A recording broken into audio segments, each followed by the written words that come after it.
Number 13. Which action in the science laboratory transforms chemical energy to heat energy? Alright, so for sure, in this case, we have to go back and see which strategy do we use. We have to remember our different types of energy and where these types of energy are found. So we use Mr. Chen's. So we have mechanical energy, the energy of movement, radiant energy, which is energy found coming from the sun.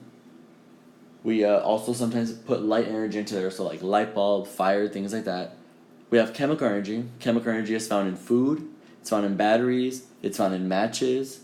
We have heat energy, so the energy of heat, so when heat waves hit us. We have electrical energy, so the energy found in electricity through the movement of electrons. We have nuclear energy, so the energy that comes when splitting the nucleus of an atom.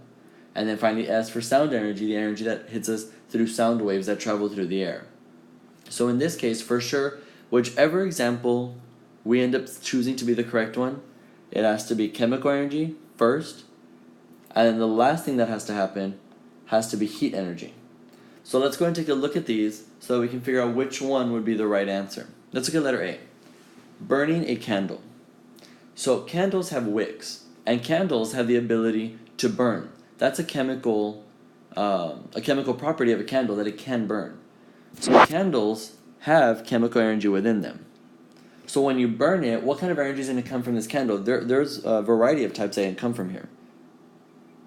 Great job. You can have heat energy from sure, because the fire there gets hot. And exactly, you can also have light energy, because it's going to produce light for you, right? So there's a variety of things that can happen there.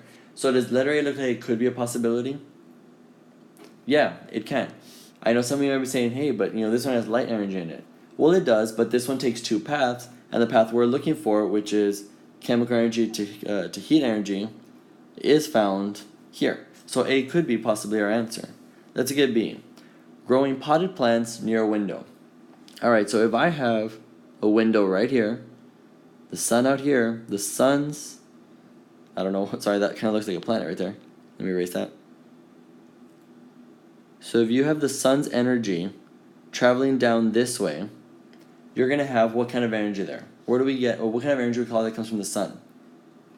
Exactly, we have radiant energy. And when the plants get it, what kind of energy, what do they turn that into? Great job. Those plants turn into chemical energy. That goes through the process of photosynthesis. When the plants capture this radiant energy from the sun and use that energy to change the carbon dioxide in the water in its system into glucose, C6H12O6, which is an organic compound, and also into oxygen for us to breathe, which is O2. So in that case, our E to CE doesn't match what we're looking for, so B is not our answer. Letter C, using a hot plate to boil a beaker of alcohol. Alright, so in this case, hot plate. How does a hot plate work? Great job. To use a hot plate, you have to plug it in somewhere. So if we're going to plug it in, it always starts with electric energy. Remember what we said. Every time you start with the plug, you start with electrical energy. That's the first kind of energy that has to pass through. Then, what's going to happen to this beaker of alcohol if it's going to boil? Exactly, it'll go up, it'll get hotter, which is heat energy. Does that match what our question asked? No, so C can't be the answer. Finally, let's look at D. Using a water heater element in a tropical fish aquarium. So again, if it's a water heater element, again, you're starting with electrical energy, and that's going to make the water a little warmer for those tropical fish, giving us heat energy. That doesn't match our question, leaving letter A, burning a candle, to be the only one that starts with chemical, and it transforms that chemical energy into heat energy. Let's look at the next one. Number 14. Which of the following inclined planes would require the least amount of force to lift a box? Alright, so an inclined plane is also known, if you remember carefully, as a simple machine. So remember, when you use a simple machine, such as in this case, the inclined plane, what is the one thing that increases, that becomes greater? Great job. The distance that we use will become greater, and what becomes less? Great job. The force that we use will become less. It'll decrease. Remember, work will always stay the same. Work remains the same no matter what kind of simple machine you use, the way the ramp looks. Work will always remain the same. okay? So even though we haven't used this formula, I'm going to bring it in just to kind of tie this in to make, hopefully it makes a little more sense to you. Work equals force times distance. That is a formula that we use for work, all right? And the distance that we're using in force to determine if it's more force or less force, and so on. So in this case, by looking at these ramps carefully, which ramp looks the steepest to you? Great job. This one would definitely be the steepest. So which one would be the shallowest? Good. So this one right here is less steep or shallower than the others. So when do we use less force? Do we use less force with a steeper ramp or a ramp that is less steep? Great job. We use less force with a ramp that is less steep. Remember, if you were trying to carry a box just straight up, from the floor up to a table, for example, it would go straight up vertical, right? You're using all this force. You're not using a simple machine. You're just using your body. As soon as that becomes inclined, all of a sudden, less force. It's a simple machine now. So the more it inclines, so the less steep it gets, the less force you're actually using here. So in this case, the correct answer here would be letter H. Because it is the ramp that is less steep, it also requires less force right there. Let's look at the next one. Number 15. The planets of the solar system resist their inertia by revolving around the sun in orbits because of the blank. Alright, so we've talked about this. You have the sun here, and you have the earth. Now the earth starts to travel, and the earth wants to continue going in a straight line. That's what it wants to do. That's inertia.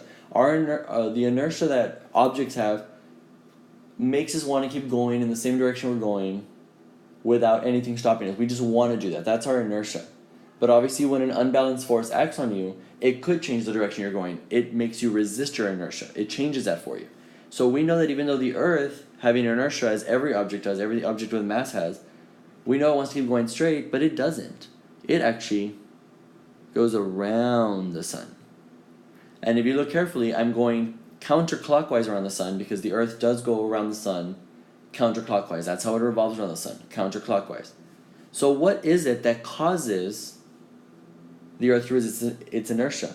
What is that unbalanced force that is so great that it causes the earth, something as massive as the earth, to change its direction and go around the sun instead of going straight off and floating off into space? Great job. The only unbalanced force big enough to get the earth, something as massive as the earth, to do this is the gravity of the sun. That's the only thing. The gravity of the sun governs all the motion in our solar system. The gravity of the sun causes all the earth to revolve, all the planets, to revolve around it, the asteroids to revolve around it in the asteroid belt. It causes everything to happen here. Comets passing by, all of it. It's all the sun's gravity because the sun has the most gravity in our solar system. It is extremely massive. It has so much gravity. So in this case, which is the only one here that makes sense? Great job. Letter A, the sun's gravitational pull, or attraction in this case, would be the correct answer. Let's go to the next one. Number 16. The moon's gravitational force is responsible for... Alright, so we briefly talked about this in an earlier question. So you have the earth, and then you have the moon. And the moon has gravity, because remember, everything that has mass has gravity. So you have gravity, a pen has gravity, but of course, the more mass you have, the more gravity you have. So in this case, the moon has enough gravity to do something to the earth. So you have water here, alright? Obviously, we know that, right? We have water in the earth, right? Or oceans. Well, when the moon is completely in line, as in the sun, the moon, and the earth are in one straight line, the water gets pulled up really high. Those are called high tides. You also have low tides.